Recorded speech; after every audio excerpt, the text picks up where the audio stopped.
नमस्कार, मेरा नाम नीतीश ठाकुर है। एक बार फिर आप कैपिटल टीवी बिहार देख रहे हैं। किसी ने बहुत खूब कहा था कि बिहार में शराब भूत की तरह है, दिखता कहीं नहीं मगर मौजूद हर जगह है। और नीतीश कुमार के पूरे कार्यकाल में अगर सबसे बड़ा दाग कोई है तो वो शराबबंदी है। और इसलिए पक्ष में बैठे भारतीय जनता पार्टी के विधायक से लेकर के विपक्ष में बैठे राजद तक हर कोई शराबबंदी के खिलाफ समय दर समय आवाज उठाता रहता है। और इसी कड़ी में अब भारतीय जनता पार्टी विधायक विनय बिहारी ने गाना गाकर शराबबंदी के ऊपर तंज कसा है।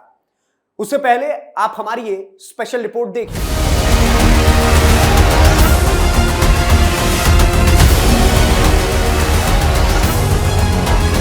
नीतीश बाबू बिहार और बिहार वासियों के बारे में इतना सोचते हैं कि बिहार को साल 2016 से ड्राई स्टेट घोषित कर रखा है। अब चाहे उसके लिए बिहार का राजस्व ही क्यों ना खत्म हो जाए, लेकिन बिहार में शराबबंदी होगी। अब चाहे बिहार का खजाना क्यों ना खाली हो जाए, शराबबंदी होगी। चाहे बिहार के युवा सूखा नशा क्यों ना करने लग जाए, शराबबंदी होगी। चाहे बिहार सरकार सीएजी को 70,000 करोड़ रुपए का हिसाब क्यों ना दे पाए, पर शराबबंदी होगी। किस बात की है ये शराबबंदी? हर कोई सवाल पूछ रहा है। बिहार में आए दिन जहरीली शराब पीने से किसी न किसी का देहांत हो रहा है। शराब माफिया करोड़पति हो गए हैं और सरकार सड़क पर आ गई है। और जब माधव आनंद और लखेंद्र पासवान जैसे नेता सरकार से कहते हैं कि शराबबंदी कानून की समीक्षा होनी चाहिए, तो नीतीश बाबू मुंह फुलाकर बैठ जाते हैं। अब ऐसे में जवाब तो देना होगा नीतीश बाबू। आखिर कब तक मीडिया से नजरें चुराएंगे, कब तक जनता से चेहरा छुपाएंगे और कब तक बिहार को बर्बाद करेंगे? अब तो बताइए। बिहार की राजनीति में एक बार फिर शराबबंदी का मुद्दा भड़क चुका है, लेकिन इस बार सवाल विपक्ष ने नहीं उठाया। इस बार सवाल सत्ता पक्ष के भीतर से उठ रहा है। और जब सवाल घर के भीतर से उठे तो उसकी गूंज और भी तेज हो जाती है।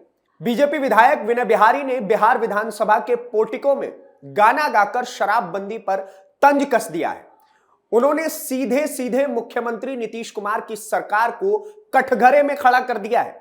विनय बिहारी का अंदाज भले ही अलग था, लेकिन सवाल बहुत सीधे थे। उन्होंने कहा कि अगर राज्य में शराबबंदी लागू है तो हर जिले, हर शहर और हर गांव में शराब कैसे बिक रही है? क्या पुलिस को इसकी जानकारी नहीं है? क्या प्रशासन को नहीं पता कि कहां शराब बन रही है और कहां बिक जा रही है? उन्होंने यहां तक कह दिया कि ऐसा कोई चौकीदार नहीं है जिसे यह ना पता हो कि शराब कहां तैयार हो रही है और कहां सप्लाई हो रही है। यह बयान सिर्फ एक टिप्पणी नहीं, यह पूरे तंत्र पर आरोप है। विनय बिहारी ने कहा कि एसपी से ज्यादा आजकल दरोगा कमा रहा है। यह वाक्य अपने आप में बहुत बड़ा संकेत है। अगर एक विधायक यह कह रहा है कि नीचे स्तर पर भ्रष्टाचार इस कदर है कि अवैध शराब का कारोबार संरक्षण में चल रहा है, तो फिर शराबबंदी कानून की सीख पर बड़ा सवाल खड़ा होता है।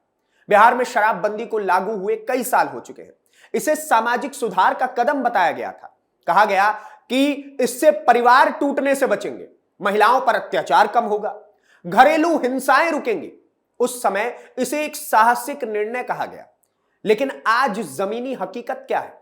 हर महीने खबर आती है कि हजारों लीटर शराब जब्त हुई है, पुलिस छापेमारी कर रही है, गिरफ्तारियां हो रही है, लेकिन इसके बावजूद आम लोगों का कहना है कि शराब आज भी आसानी से उपलब्ध हो जा रही है। अगर कानून इतना सख्त है तो यह उपलब्धता कैसे बनी हुई है? विनय बिहारी ने आरोप लगाया कि पूरा एक सर्कल बना हुआ है, यानी अवैध शराब का नेटवर्क संगठित तरीके से काम कर रहा है। बनाने वाले अलग, सप्लाई करने वाले अलग, संरक्षण देने वाले अलग। अगर यह सच है तो फिर यह सिर्फ कानून का उल्लंघन नहीं बल्कि सिस्टम की नाकामी है। सबसे बड़ा सवाल यह है कि जब राज्य में पूर्ण शराबबंदी लागू है तो फिर जहरीली शराब से मौत की खबरें क्यों आती हैं? क्यों हर कुछ महीनों में किसी ना किसी जिले से दुखद घटनाएं लोगों के सामने आती हैं? क्या यह इस बात का संकेत नहीं है कि अवैध कारोबार पूरी तरीके से खत्म नहीं हुआ है?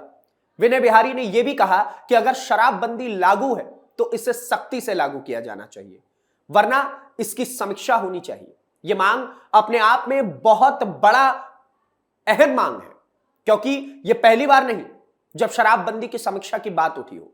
लेकिन सत्ता पक्ष के विधायक का खुलकर ऐसा कहना सियासी तौर पर बड़ा संकेत देता है। उन्होंने राष्ट्रीय जनता दल के एमएलसी सुनील सिंह के उस बयान का भी समर्थन किया जिसमें शराबबंदी की कथित होम डिलीवरी की बात कही गई है।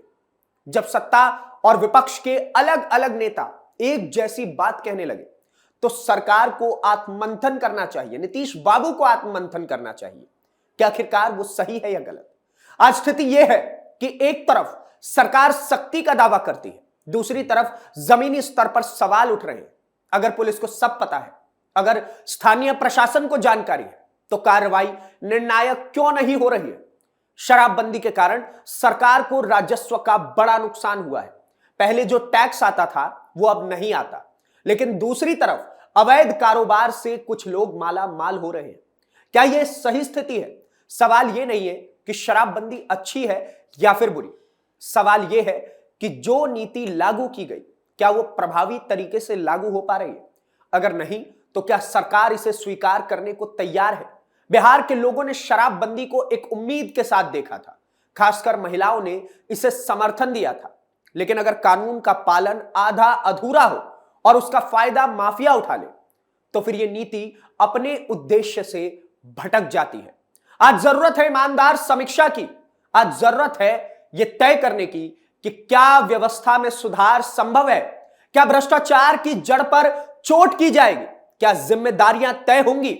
विनय बिहारी का बयान केवल राजनीतिक टिप्पणी नहीं है, यह एक चेतावनी है कि अगर सरकार अपनी ही नीति को प्रभावी ढंग से लागू नहीं कर पाती तो उस पर सवाल तो उठेंगे ही।